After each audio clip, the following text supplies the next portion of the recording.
What's up, YouTube? This time on Coddiwomple Overland, we're going to be going to the Mid-Atlantic Backcountry Discovery Route. Coddiwomple Overland is proudly powered by Cummins Off-road, home of the Lifetime powertrain. Also in part by Overland Vehicle Systems, Faster Flate, and Trail-Rated Coffee. Be sure to come out and say hi to us at the Moore Expo, April 8th through the 10th in Springfield, Missouri. If you're looking to support our channel, you can find all of our apparel at Long Creek Overland. We left Kentucky before daylight. The plan was to meet Kelly in Columbus, Ohio. So Kelly, why are we here? Yeah, it's going to be in the teens this trip, and I kind of didn't bring my sleeping bags or any of my bedding stuff. No sleeping pad? No sleeping pad, no sleeping bags, no pillow. What about heat? Oh no, I didn't bring the heater either. Chainsaw? No, I didn't bring the chainsaw either. Did you bring your clothes? I did bring my clothes this time. So, this time. I have forgotten those in the past. Well, let's go to REI and get you some stuff to sleep in. There you go. I guess Tracy's going to have to start packing for Kelly, but after he got his essentials, we made our way on towards New York. We drove up into the night before deciding to stop off in the Allegheny National Forest and finding a place to set up camp.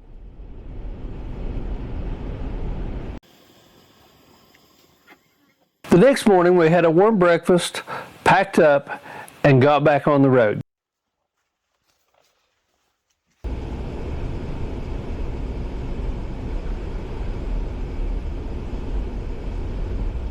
It had rained pretty much all night, which means most of the snow that we had seen the night before was gone.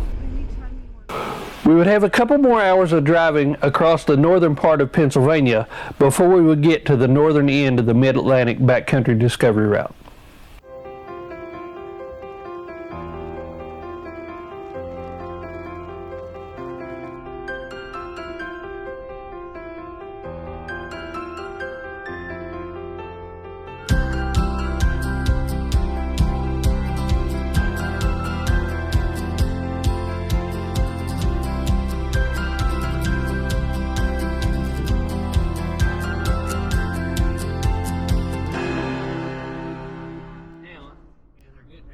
Our way into Pennsylvania.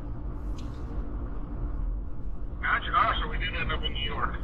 We have officially overlanded in New York for about a half mile. After making our way to New York and finding the official north end of the Mid-Atlantic Backcountry Discovery Route, we turned around and started on the trail.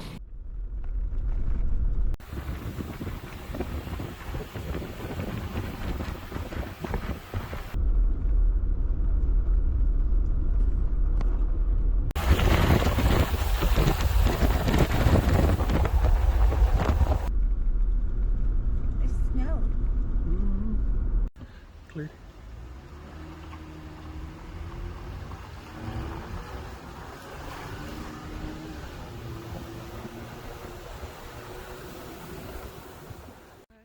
Even though we weren't truly off-road, it's neat to see some of the things around the country.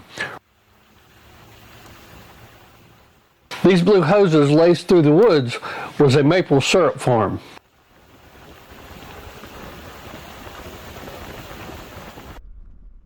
As we continued our trek south, we found ourselves in the beautiful Tioga State Forest.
While traveling through this beautiful forest, we found the overlooks at Colton Point State Park.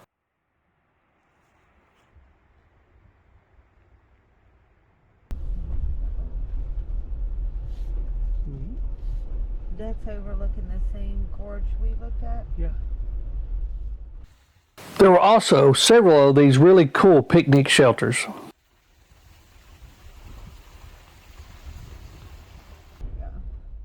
After a full day of exploring, we found camp fairly early and Deb fixed burritos for dinner. There it is. There it is. We had a beautiful camp, and this is where we would go to sleep in 2021 and wake up in 2022. It's not going to break.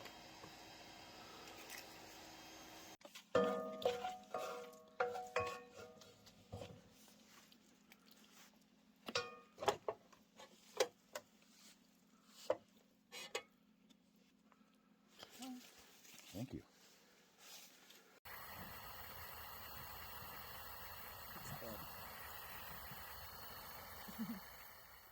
I don't know about you all, but I couldn't dream of a better way to start off the new year.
Drivable 4x4 Expert. What do you think?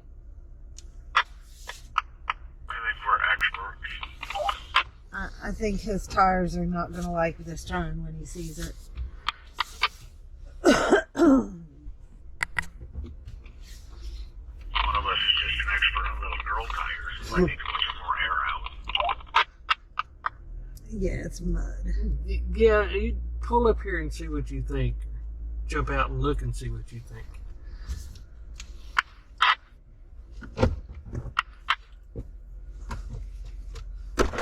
Oh, that's a lot of brush, huh?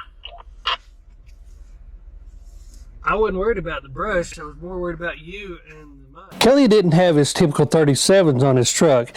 He had his all-terrain winter tires on. This was the perfect opportunity for the Gladiator to find its first dirt. We just couldn't pass up hitting the 4x4 trail, so we aired down the tires and I disconnected the sway bar with the new auto links from Apex.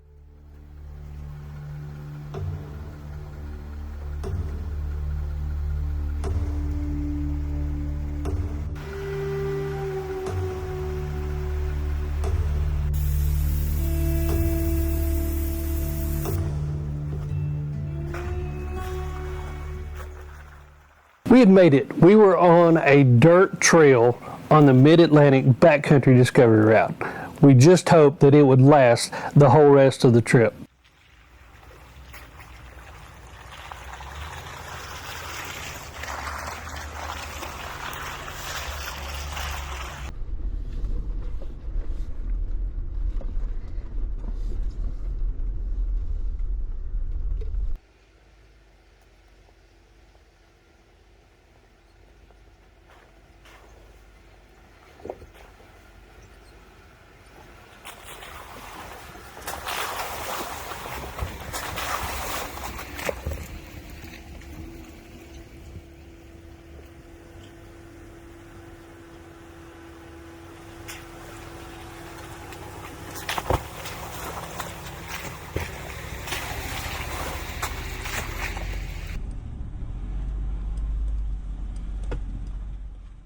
After we warmed things up a little bit, I decided to stretch the Mojave's legs just to see how it felt at a little bit higher speed.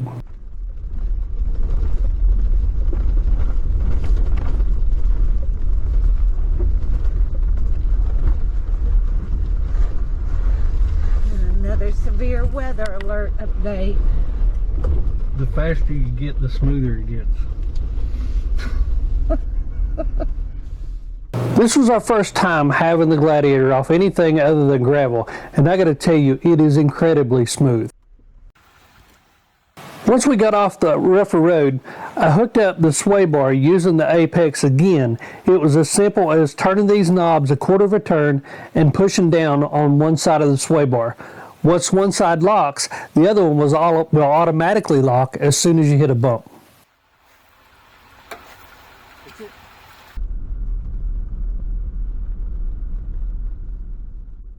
As we continued south on the trip, we also continued to watch the weather that was coming at us.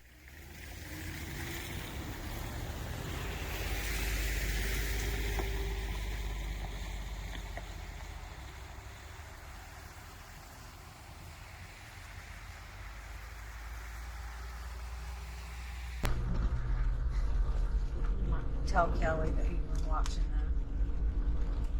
that. Hey, Kelly.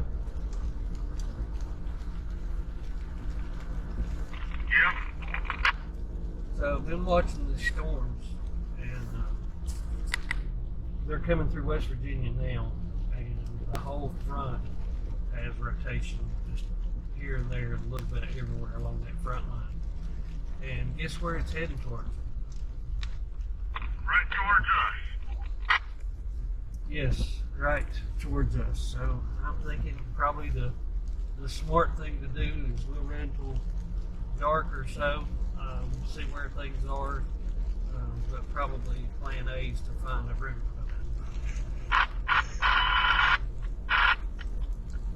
Yeah, I think that is the smart choice because,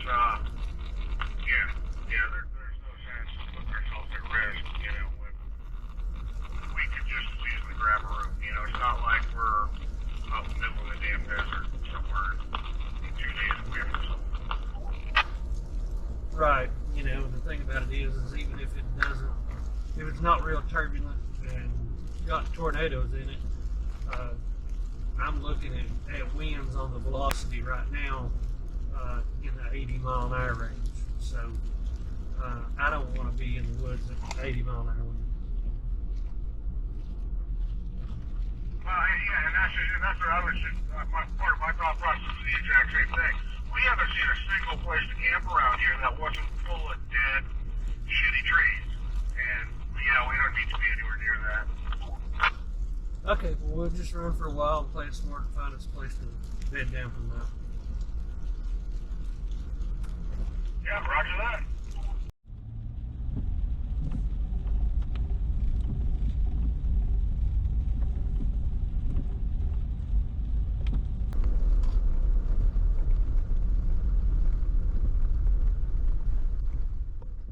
We would spend the rest of the afternoon just exploring while we made our way towards Lewisburg, Pennsylvania, and this is where we would find a motel for the night.